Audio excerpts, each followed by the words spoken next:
There are 7 key points that I want to point out after going back and rewatching the game from last night. And these are in no specific order. So I do these because I just see things and they come to my mind and things that we need to discuss, and we run through them. So if you think that like Blake's going down a list and he thinks, well, this is the biggest problem, that's not the case. It's just these are the 7 things that I deem that are why the reasons that you lost the football game and things that you got to get better at. Let's start it off here. Penalties. You can't have 100 yards worth of penalties. It just cannot happen. When you have that many penalties for that much yardage, it's going to get you beat.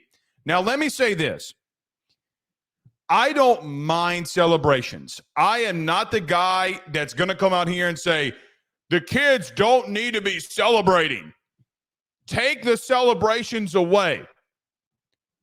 However, when those celebrations that you are having are legitimately hurting your team, for example, when Kyren Lacy catches a touchdown pass, beautiful throw, beautiful catch. I don't mind the celebration with your teammates. I don't mind doing that. I think it's actually great for the game that those things happen. Okay? However, when you're pointing a fake gun or whatever you're doing, playing like Duck Hunter from the late 80s, whatever that game was, you remember on the Nintendo? Like when you're doing that, and you get flagged for it, and they have one of the best return men in Zachariah Branch in the country, those kinds of things come back to bite you in the rear end.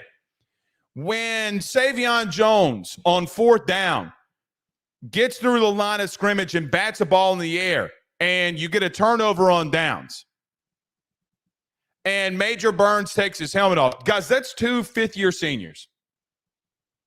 2 guys that have been in college football for 5 years. And if you do that in the NFL, you know what's going to happen? Not only are you going to get benched, they're not going to play you. They will pull you for stuff like that. But there are other penalties in here as well. You know, you had multiple false starts. You had a couple of illegal procedures, like guys not on the line of scrimmage, Kyren moving in motion at the same time as Josh Williams that got you flagged. By the way, you got a first down on that. So you went 5 of 13 on 3rd down, but you had a legal procedure that gets backed up because of, and a crucial first down that you would have had because you have 2 players moving at the same time. Now, what you should have done is in a crucial situation like that, I know timeouts are paramount, but you should have called the timeout. Because you could not take those many penalties on 3rd down. Will Campbell had a couple of false starts, and some of them were just Rudy poo. You know, like I thought that USC got away with a lot of offensive pass interference stuff, and LSU got flagged for defensive PI. People that will look and hear me say that will say, well, Blake's just being a homer. And that's fine. But I think that USC could have been flagged for a couple of offensive PIs too. But you can't have 100 yards worth of penalties. Guys, you legitimately gave up 447 yards of total offense to USC. But it's like 547 yards when you're giving up that many yards in penalties. So number one, you got to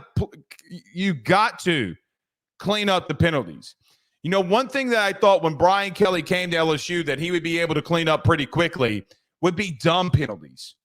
You know, like these dumb, idiotic, small little penalties that LSU constantly has, right? Like that's a small penalty when you jump off sides, but this is the small things of taking your helmet off and being in a place with situational awareness with Major Burns knowing he can't take his helmet off. Those things come back to beat you. That's number one. Number two, probably the biggest point that I had last night that was very crucial. Kyren Lacy went off last night, and in the first half had 7 catches for 94 yards and a touchdown.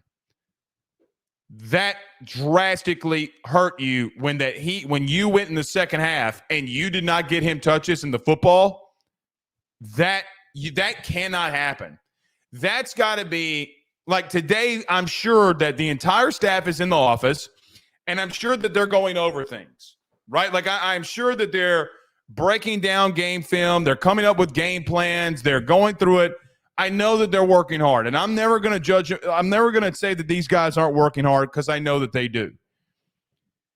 But the lack of situational awareness that Kyren Lacy hasn't touched the ball in the second half is embarrassing. It is drastically embarrassing that you have arguably one of the best receivers, not only just on your team, but arguably one of the best receivers in the SEC, and he hasn't touched the ball in the second half. Now, they said, and the stats will say that Kyren Lacy was targeted in the second half.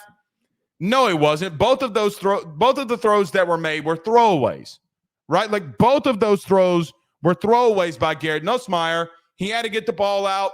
It was what it was. Joe Sloan is a very young coach, and he's a very young coordinator. And LSU sometimes isn't the place where you can let a guy work through things. I think, and this is of my opinion, that Brian Kelly is going to have to get involved in offensive play calling. He's going to have to. BK is arguably one of the best play callers when it comes to offense. We've seen him do it at Notre Dame. Their most prolific offense at Notre Dame was when he was calling plays. Mike Denbrock actually was his aide on that, believe it or not. So, in and of itself, it's pretty funny. Look, man, I think Joe Sloan is going to be a great coach, but you're going to have to help him in critical situations. But the lack, and I mean the lack of situational awareness of him not getting the ball to Kyren Lacy in the second half is embarrassing. It's completely embarrassing.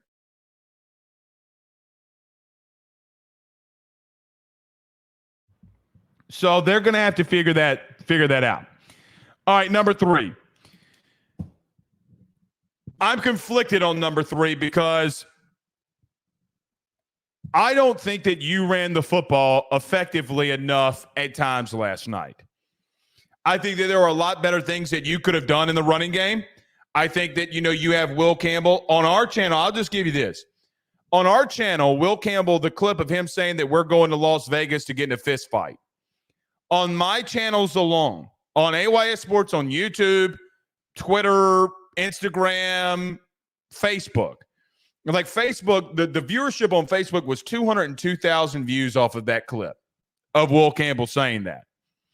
It was 45,000 views or 50,000 views on Instagram, and I think it got another 10,000 or something on Twitter or YouTube. I can't remember it all. I thought the run game was underperforming.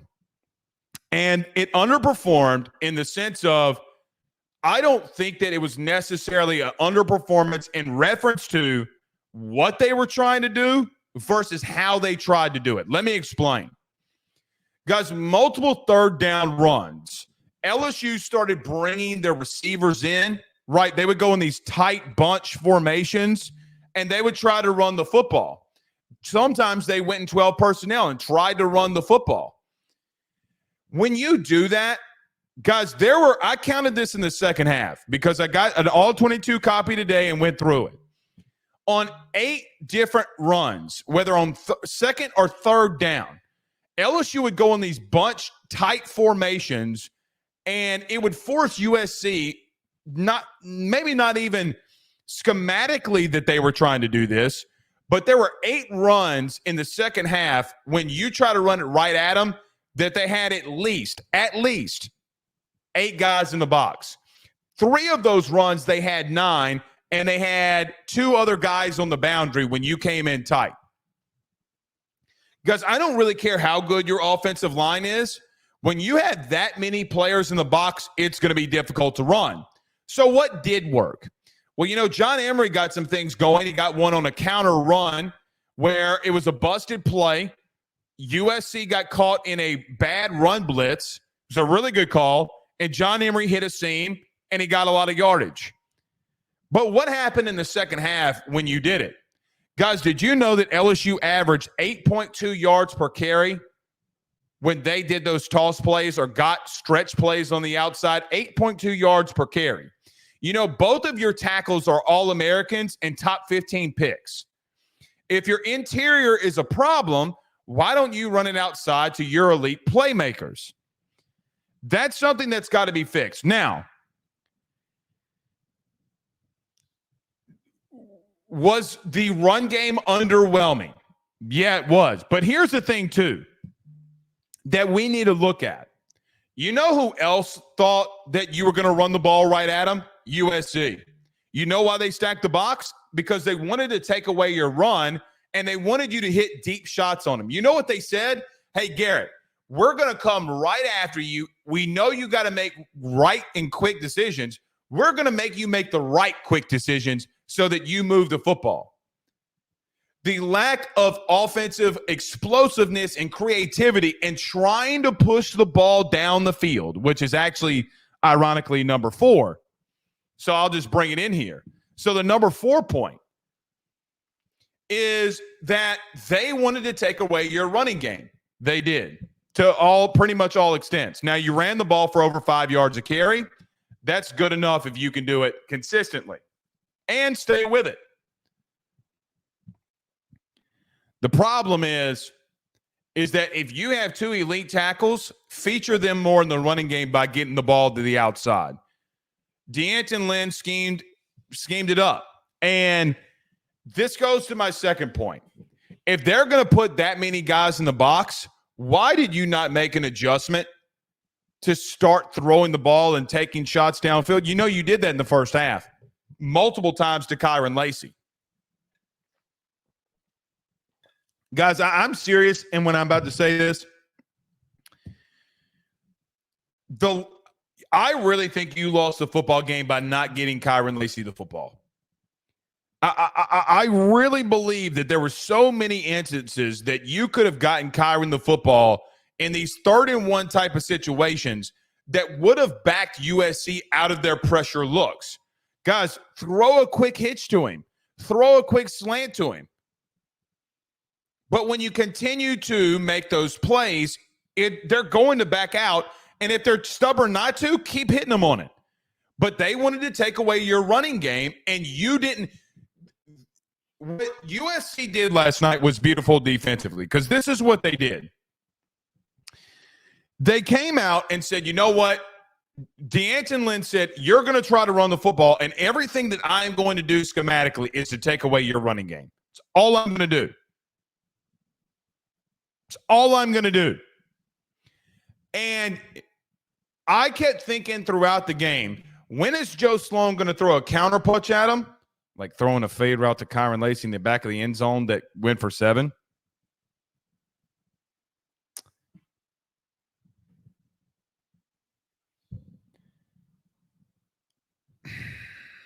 You didn't counter. They showed you what they were doing, and you didn't counter. You can say that you did or you tried, but schematically you didn't. You kept dumping it off. So that's 3 and 4. Number 5. I've seen a lot of people talking about our secondary. And on paper, you would be right in saying that our secondary wasn't great. I'm just not there with you. Were they bad? I don't think they were bad. Guys, this USC team last year would have had over 450 passing yards on you. I saw improvement. Ashton Stamps with the PBU in the end zone. Ashton Stamps had multiple plays where he did really well. PJ Woodland with the PBU. Now, I do think that a lot of people are going to continue to point at Sage, which I don't think Sage played as bad of a game as most of you are trying to intend. But I thought the secondary played well. And here's another thing. The secondary did not give up a lot of those third down completions to the tight end. You had linebacker versus tight end, and they beat you on it. Neither one of the Weeks brothers, Greg Penn, nobody could stop the tight end McCree. Nobody. Kyren Hudson with the probably what's going to be the best catch of the season. That catch was insane. What do you want Major Burns to do there? I really don't know what you want Major Burns to do there. It's a bad throw, but an unreal catch. I don't know. Do things need to be a little bit cleaned up in the secondary? Yeah. Yeah, they do. But we'll see, man. I just don't think they played as bad as – I'm threw it in there. I just don't think that they played as bad as some of you say that they did. Number 6. So we talked about Sloan versus Lynn and that being a big thing. And look, the USC's defensive coordinator versus your offensive coordinator, they won that matchup. And I'm going to be real with you. I thought that you won the matchup of your DC versus Lincoln Riley. By the way, I'm going to talk about this in a minute. Frank Castillo, I see your super chats, man. We're going to get to him in just a second. I see the other ones too. Thank you. Here's another thing. Lincoln Riley has never had an offense as an OC or as a head coach that has not been in the top 10. It's never happened. You held them to 27 points. We're going to talk about that in a minute. We're going to discuss that in a minute. But they won the DC versus our OC battle. With that being said, I want to bring this up because this goes to the explosiveness part of it and you not being explosive. I don't think we're talking about Chris Hilton being injured enough right now. And how big of a deal that is that you can't stretch the ball down the field. Of the 38 passing attempts, Garrett Nussmeier had 24 of them that were 10 yards or less. Let me say that again. Of the 38 passing attempts that Garrett Nussmeier had, 24 of them came from 10 yards or less. 8 of them were from 10 yards to 20 yards and 5 from 20 yards plus. One of those 20 yards to plus was a touchdown. You can't do that against good teams. You can't do that against good defenses. You can't do that against teams that are going to try to take away your running game. And I know that they're sending pressure, but 24 of your passes out of 38 attempts, you're jumping the ball off within 10 yards. That's the most Drew Brees, Sean Payton thing that I've ever seen. And sometimes it's work if your playmakers are able to make plays, but it's just not conducive to – they're going to keep everything in front of you and tackle. You know what USC did really well? They tackled in space. You got to give them the threat of throwing the ball down the field. Like you have to. You have to give them the ability to throw the ball down the field. And here's another thing. I know Chris – I know that Kyle Parker were injured. Aaron Anderson isn't slow. Xavier Thomas isn't slow. Jelani Watkins isn't slow. You got to generate explosive plays. That's what they did on you, by the way. You know what they did on you was on multiple drives that they had scoring plays or scoring drives, either field goal or touchdowns. Did you know that they had at least 2 plays over 15 yards in the passing game? You only had a pair of those. You got to force the ball down the field, man. Even if it's incomplete, you got to back them out off of you. You know, it's like in boxing when a fighter is shorter than the other. He wants to get inside and brawl against the taller fighter. So what does the taller fighter do? He jabs. He keeps him away. Sometimes you got to take long shots to back people off of you so they don't come close. It's not good. Not good at all. Here's the last thing, and I want to get to the Ruffino's rants. I didn't put this in the Ruffino's rants, and I could have gone 10 straight points. There was a part in the TV copy of last night's game that I want to address.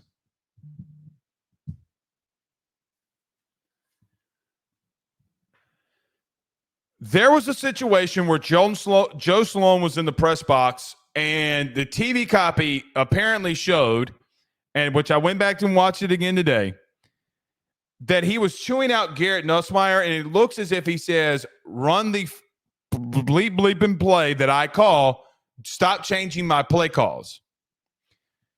Now, either one or two things are going on here. One or three things are going on here.